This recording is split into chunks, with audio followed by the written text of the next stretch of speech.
Welcome back to JB Reviews. As you guys know, I love the Alliance brand. I've been doing a lot of reviews on these rigs, and I do think they are one of the best manufacturers on the market today. However, there's always things you don't like about everything, so we have to talk about it in this video. I'm not being negative against Alliance. I'm just being honest. And who knows, maybe this video might help them to build an even better rig because they're already pretty much up there at number one. But with that being said, special shout out to Parris RV here in Payson, Utah. If you are in the market, they have this beautiful floor plan. This is a mid bunk. It's a 390 MP. Be sure to ask for Jessica. She's one of the salespeople. She sold me my RV. And be sure to let them know you saw the video. So here is the first thing I hate about the Alliance paradigm. So this was hard to put on my list because this is a beautiful interior. Like, I really do think that they are setting the benchmark. I mean, just a small attention to detail, right? Everything that they do, there's no carpet. There's just such great things. Even like down to the vents. Like, they don't put vents on the floor. By the way, I have kind of cracked the floor where my vent is on my fifth wheel. Just saying. With that being said, I do not like this interior color. It's not bad, and I want to make sure I'm like 100% like telling you guys I would buy this rig as is, but I do prefer lighter interiors. Now you might be saying like, dude, that interior is already light, but I don't like darker wood tones and fifth wheels. I don't know what it is. I guess maybe because I've lived in my RV full time, and this color on cloudy days is just very dreary. I do, however, like the Alliance Avenue color scheme, and I guess that's my point. I would like for them to offer a second interior color, because 9 times out of 10 I order everything that I buy, and if that color was available for this rig, I'd buy it. And this wood color is not bad. As I've said, this is a great interior design, but this is kind of like an in-between. It's not too dark, it's not too light, it's in between. I'd almost rather you add a lighter and a darker and maybe keep the in-between. See, that wasn't bad. That was actually pretty easy. But the next thing on my list, this was probably a big pet peeve I have. A lot of RV manufacturers are doing this, and I've talked about this in another video. But you guys see this right here? I do not like this control panel. Whatever RV I buy, it will not have this in there. I'm just being honest here. I prefer the screen, specifically the in-command system. And I know a lot of long-term RVers out there are going to be like, bro, chill out. That's not a big deal. It is a big deal because I find that having the panel cleans up the interior. For example, you have more light switches inside this rig. They're everywhere. And so you would eliminate some of those light switches. You also have 3 AC units in this rig. So you have 2 here, and I'm sure there's one up here in the master bedroom, right? So you just eliminate the need for all these switches when you have the panel. And the biggest thing I like about it is this: if you're hanging out on the couch, or if you're in your bed and it's 2 o'clock in the morning, let's just pretend that you forgot to turn the furnace on. Well, if you had this screen, guess what?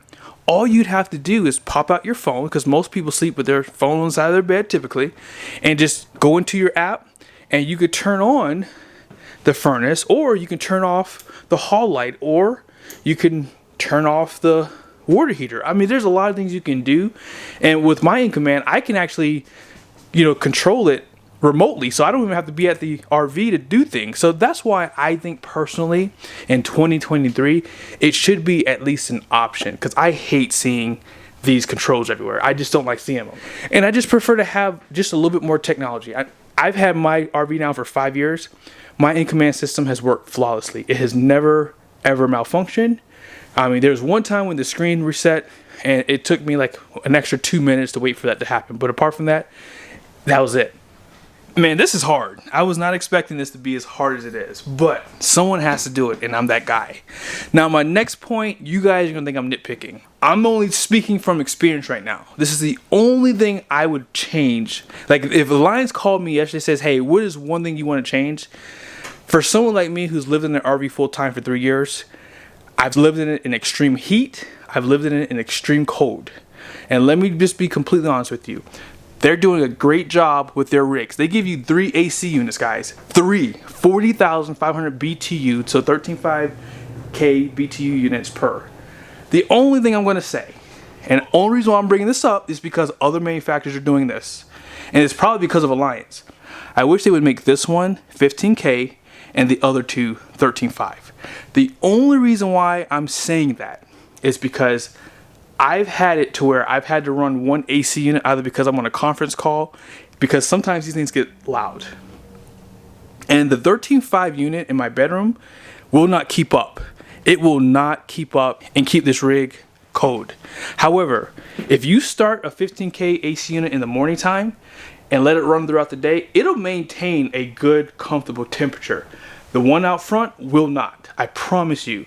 I think they should do one 15K. And some other manufacturers are, again, doing 3 AC units. And some of them are doing 2 15K AC units and one 13.5.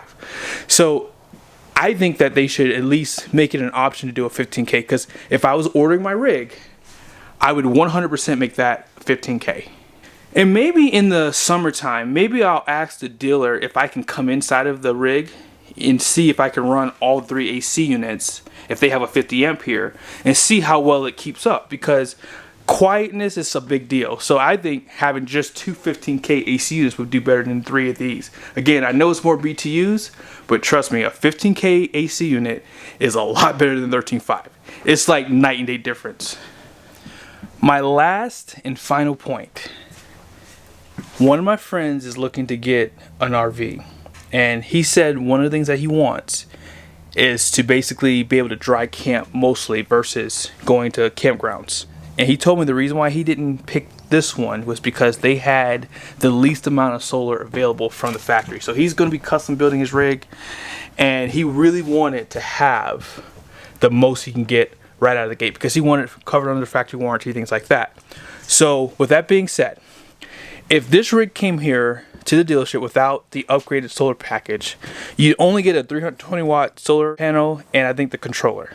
Now you can upgrade that and get 2 additional solar panels that are 320 watts, and I think you get the 3000 watt inverter and 2 batteries. Listen, that is a great package.